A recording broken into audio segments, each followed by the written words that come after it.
บายดีทุกคนสิภาพเบิ่งบรรยากาศอาหารการกินตามฤดูกาลมื้อนี้น่าจะมีเฮ็ดบดหลายกว่าแต่อันนี้นะมาสวายแล้วทุกคนมาสวายอีเมขายซาลาเปาจนสิเมิดมอที่เถลิกกับบ่จักแล้วเพิ่นว่าคนบ้ากหลายเมื่อเช้านี้แต่คือว่าเนาะมันเป็นมื้อเข้าล้าเข้ากาดเนาะเพิ่นเลยก็ฟ้าวไปฟ้าวมาเนาะมื้อล้ามื้อกาดเด้มื้อนี้วันจันทร์เด้ถ้าเบิ่งบรรยากาศเนี่ยมื้อนี้อากาศก็สีครึมๆเลยเห็นบ่คนพิเศษบ่เป็นลูกค้าปะไปเลาะเบิ่งกับข้าวป้าเจ้าเขาเจ้ามือป้าลาดสิไหว้ป้าเลยนี่นะ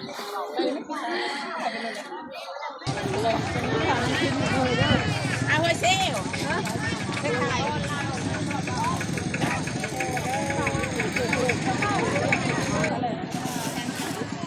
เอาไว้ได้ไปเลยเฮ้ยได้เท่าไหร่มาค่ะก็มาฮอด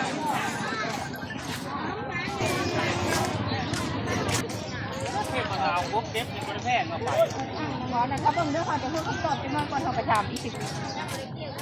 เขาเจ้ามือจนจะเบิดละว่าซื้อมาเยอะมาซื้อเฮ็ดบดวะคือมีเห็นเฮ็ดบด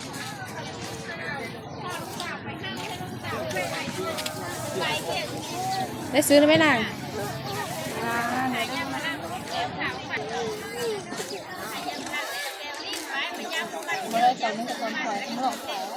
เนาะ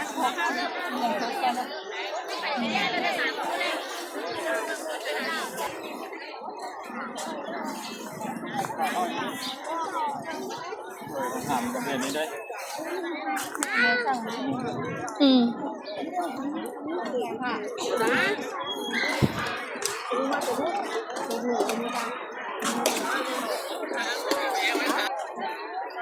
ให้เพื่อนนั่ง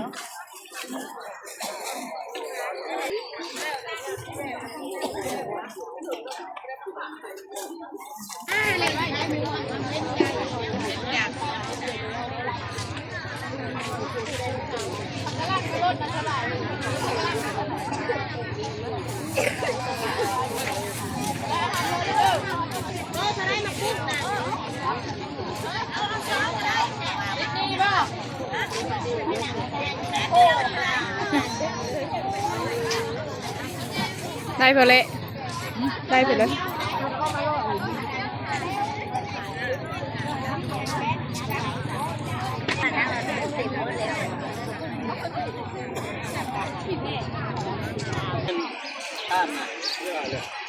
ไม่ใช่อย่างนี้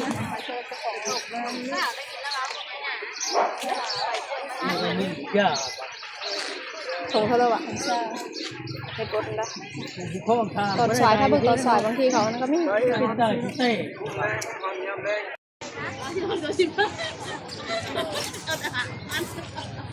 บิดเลย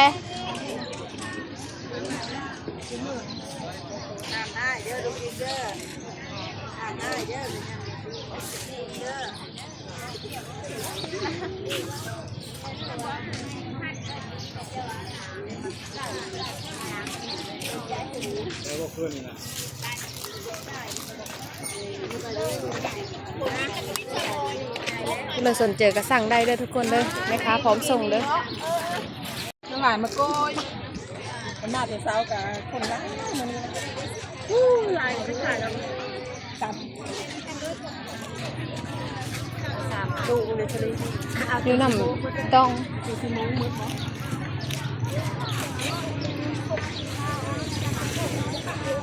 หญิงแม้กำลังขายซาลาเปาเข้ามาสวายแล้วมื้อนี้ค่ะฝุ่นกับมืออย่ามืดละแล้วก็เฮ็ดกับยังเหลือมีหลายพาเบิ่งตอนสวยๆก่อนตอนสวยๆบางทีเขามาโลขายหลายเด้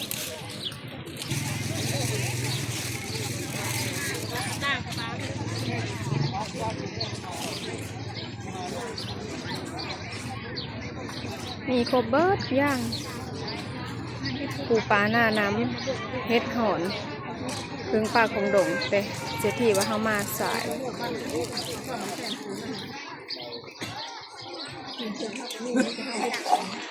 เ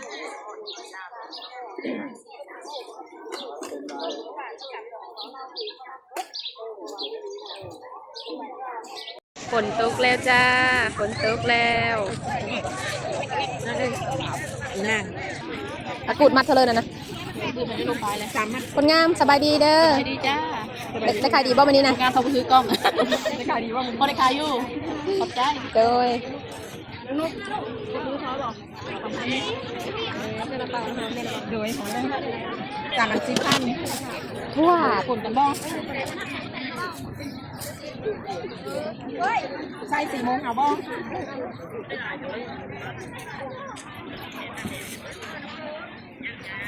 ยังไงกัน เอารออีบอกในมือล่ะก็สิรอเบิ่งทีเลยนะไปรอสิจะได้จะมาสวยเนาะเมสเซอร์ให้เป็น มาซุปได้ ซุปบ่เมนูซุปค่ะ ซุปกระแทบ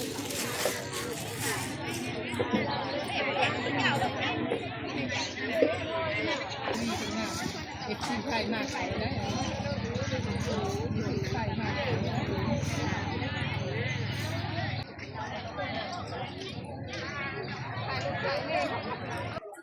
สบายดีเด้อคนงาม สบายดีจ้า มาขายเป็นเริ่มวันนี้นะ ทานน้ำบานจ้า เบิดแล้ว วันแรกเรียบร้อย โอ้ยตั้งได้ขายดีแล้วเนาะคนงามขายนะขายเท่าน้ำหวานนะบ่ ทานน้ำบานขายข้าวป้าจ้า ได้ขายดีอะไรเนาะกูเลยจะได้ ได้ของอร่อย กูเลยอยากกินของแซ่บมากเด้อตลาดอาสะพรเด้อ มาสะพอนเด้อเจ้า อย่าเมื่อแล้วว่าวันนี้นะ โอเค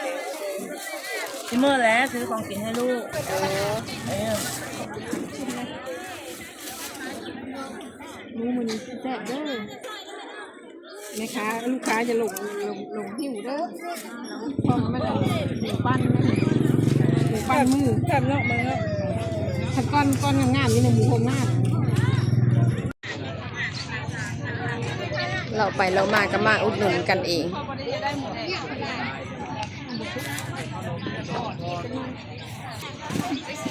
ขายเป็นเลยแน่ไหมวันนี้นะ เอามาให้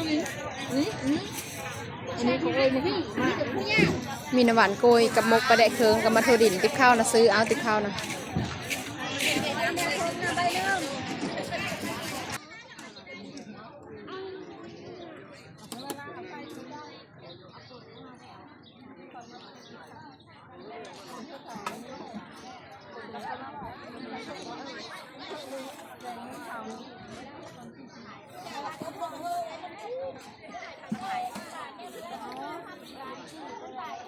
บรรยากาศก็สิประมาณนี้นะเด้อทุกคน